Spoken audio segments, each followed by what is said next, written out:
Welcome to the Nardi Realty podcast with Robert Nardi. Hey there, Charlie McDermott back at the Nardi Realty steward with none other than, yes, Robert Nardi. Robert, how you doing?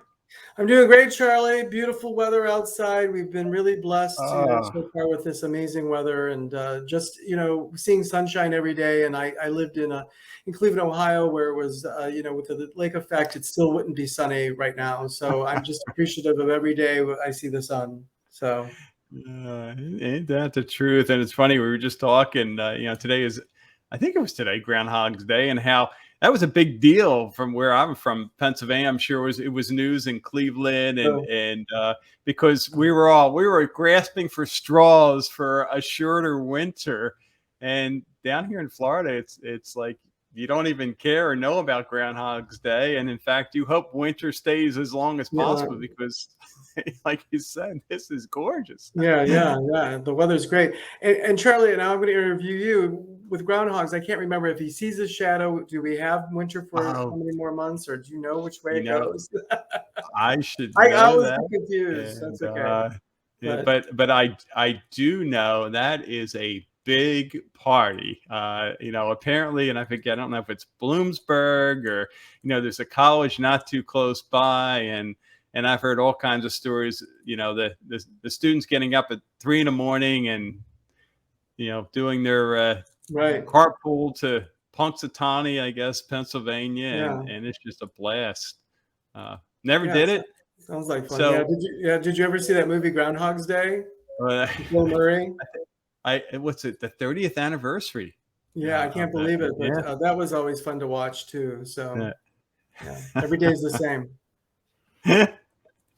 Which I think is the case for a lot of folks, but not for you and me. And we have No. fun. And yep, how can it be down here?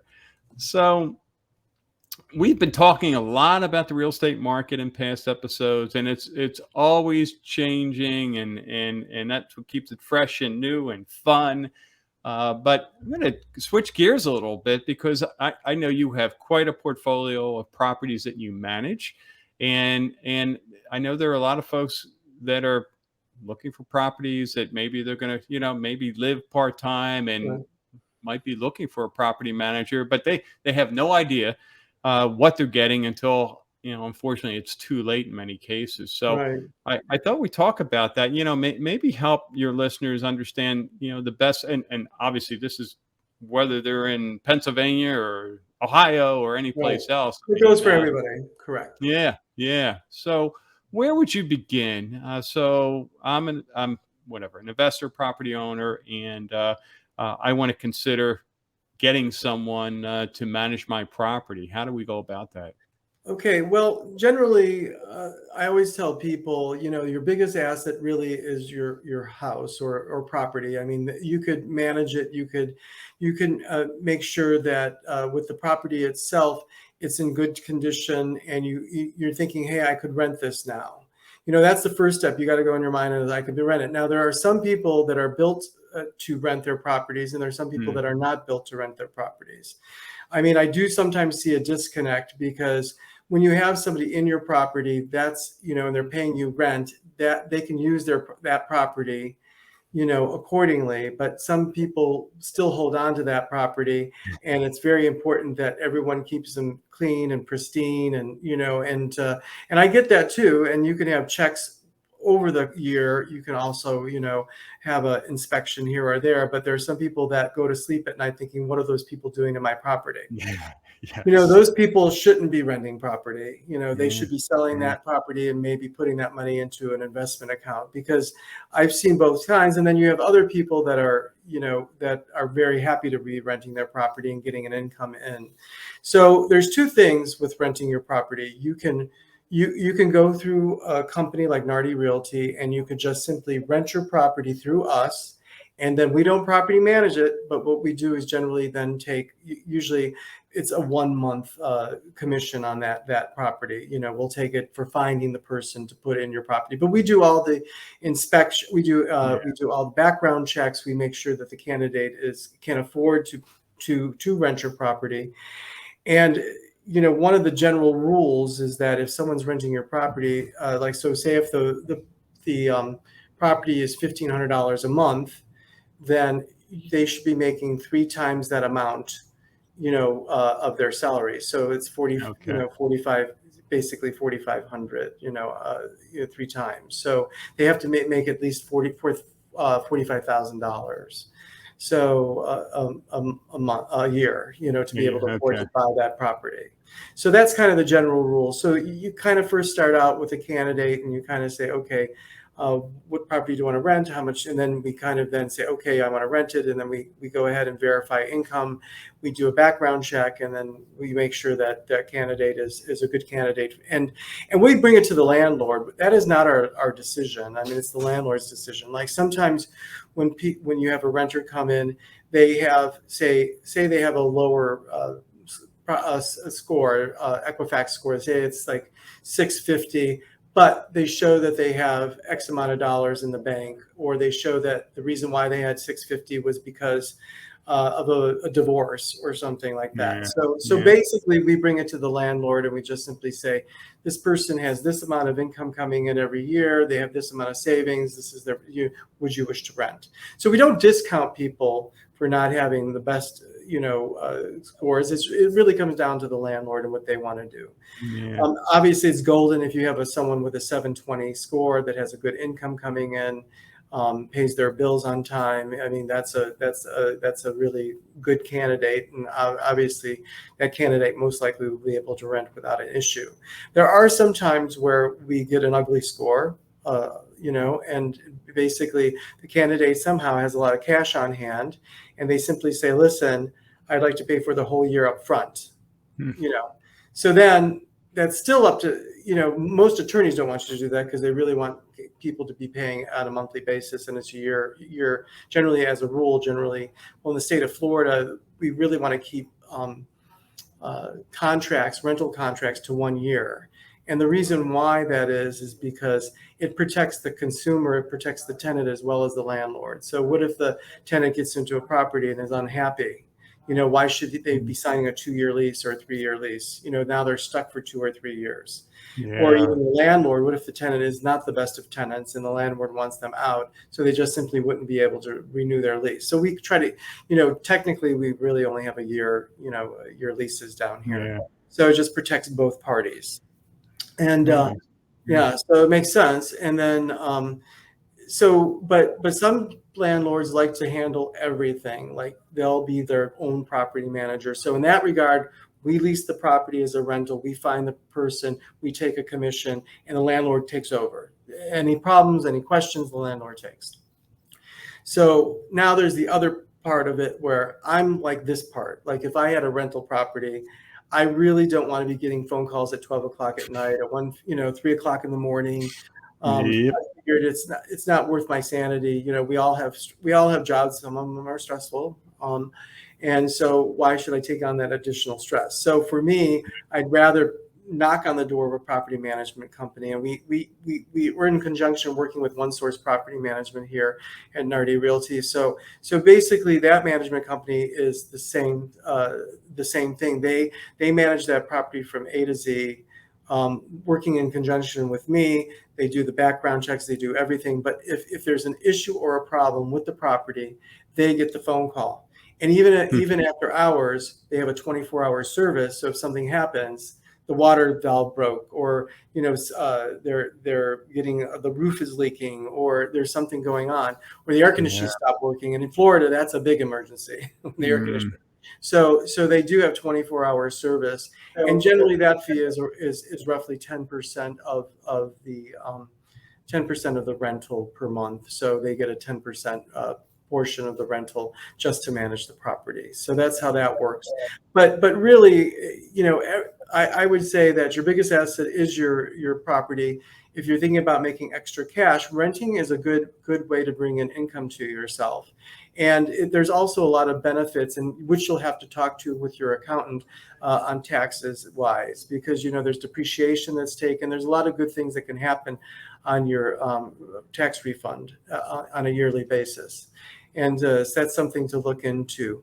But like I said, the one thing you have to really do is, if you're a consumer thinks they want to rent, you have to really want to rent, and you have to be able to open it up to know that other people are going to be living in that house. And once you pass that threshold, then it's Mm. fine. But if you can't deal with that, knowing that someone else is in your home, that's your property, and you don't know what they're doing or how they're doing it, and then there's an issue with it. So I would not rent. We also, with the property management company, instead of the landlord getting the phone call, if they're property managing it, like say if you have a tenant in there and they're playing loud music at 11 o'clock and they get an HOA, you get a homeowners association Oh board yeah. member calling, they're going to be calling the property manager, or if it's on record, or even the owner, but then the owner calls the property manager and says, please deal with this. So it's kind of nice, because I mean, it's kind of nice to go with a property manager, because really they take that stress away from you, and then we're the ones that are confronting the tenant and just simply saying, you have to stop the music at 11 o'clock. Or sometimes we get a lot of parking violations too coming in. Like, people will call and say there's a van that should be parked in the garage, it's on the driveway, they need to remove it. Or there's signage. Like, a lot of communities, believe it or not, have signage rules where if you have a van with a sign, you cannot park it in the driveway. You have to pull Oh it yeah. so you have to pull it into the garage. And there's communities that won't allow you to park your car overnight in the driveway. So those, when you're purchasing too, those are some of the things you want to look at. That's why it's so important. If you're purchasing in a deeded community, you have bylaws and rules and regulations. And the reason why there's rules and regulations and bylaws is to keep those property values up, because every house can't be painted. Like, if you go to an undeeded community, a house person can paint it pink, purple, blue, whatever they want to paint their Mhm. house. There's no restrictions. But with the bylaws, there are restrictions where most of the time, if you wish to paint your house, you have to show a sample of the paint, and you have to tell them what the color is, and they have to approve it before you can paint it. Now, some people don't want that, and that's fine. Those people can go to an undeeded community. There's several within Naples, or or we have Golden Gate Estates, which is completely undeeded. I mean, people run cement businesses out of Golden Gate Estates, so they can do what they want to do. They can paint their color any which way they want to do. So you have two things. Yeah. And the reason why the bylaws and the rules and regulations are in place is to keep the property values up. All the lawns are done. All the generally there's lawn care. Those are done. The paint, everyone's doorway looks good. So when you drive into a community like that, it's all kind of beautifully Yeah. landscaped and nicely maintained. Where if you're in an undeeded community, a person wouldn't have to cut their grass for 3 or 4 months, or until the county comes after them and says you got to cut your grass. So those are the things that you deal with. Yeah. Yeah. Wow. Okay. So yeah, you bring back memories of years ago. I had some properties that I rented to college students, so you can imagine the calls that I would get, and they never seem to come during work hours, right? Right. Weekends, yeah, late at night, and for stuff that obviously could have been in many cases handled the next day. So yeah, having that peace of mind and of knowing, hey, that's covered. And not only that, but I would imagine as the property manager, and the company that provides that service, they have the what am I trying to say, the connections with the plumbers and the electricians Oh and the yeah, handyman absolutely. We and have all that long lists stuff. of like Yeah. we have to send. Like, we work very closely with a air conditioning company, and we're like a There, first priority. We're like a first priority for them. I mean, if we call, they go out immediately. I mm, mean, they're very good. So we have a list of plumbers, list of electricians. We could send people over. We even kind of offer, like, for our seasonal rentals too, like concierge service. Like, we have some higher end rentals, and we have one of the people as a team member, just a team member. They just go over there. They just want to make sure they understand what's mm, going on and how can I help you. And a physical body is just there immediately to help people out. And so we understand the situation. So I mean, it is very important, and we all have all these vendors that are willing to kind of work hard for us, because we give them quite a bit of business. So they're willing to yeah. go out late at night, or willing to go out, like, lots of times it'll be after 5 o'clock, and they'll say, you know what, we'll go out and I know it's the end of the day, but we'll go out and see what's going on. So it is nice that we have those relationships. So we talked about primarily long-term rentals, but then you also mentioned the seasonal. So you do a lot of, obviously, Naples seasonal rentals. Anything different or unique there versus the long-term? Not really, because what happens is that with the seasonal rentals, we do offer property management. It's just automatic. So, and that's part of the fee. That's part of, we don't charge the 10% for them, but it's just part of the fee that we charge them. We generally charge the seasonal rentals 15 to 17% of depending on what prices they are, our commission basically, and that commission includes property management for that. Nice. So that's what happens. So we property manage those, and those, once again, that's a 24-hour service for people that they're paying a lot of money. Generally, maybe people don't understand this, but in Southwest Florida, if something rents for $2,000 a month as an annual, generally during season it doubles, generally to $4,000 a month. So people paying $4,000 a month for a 2-bedroom, 2-bath condo. So it's expensive, but people do it, and we have, believe it or not, are you sitting down? We have rentals all the way up to $100,000 a month, and they're booked. The $100,000 a month rentals are booked. Wow. Really crazy. So, but once again, when you're dealing with the higher end rentals, it's sort of like a concierge service we have to provide. And even some of them really want us to also coordinate private chefs, private maids, private, to help them with their experience of renting for 3 months in Southwest Florida. So it's definitely property management, rentals, dealing with rental.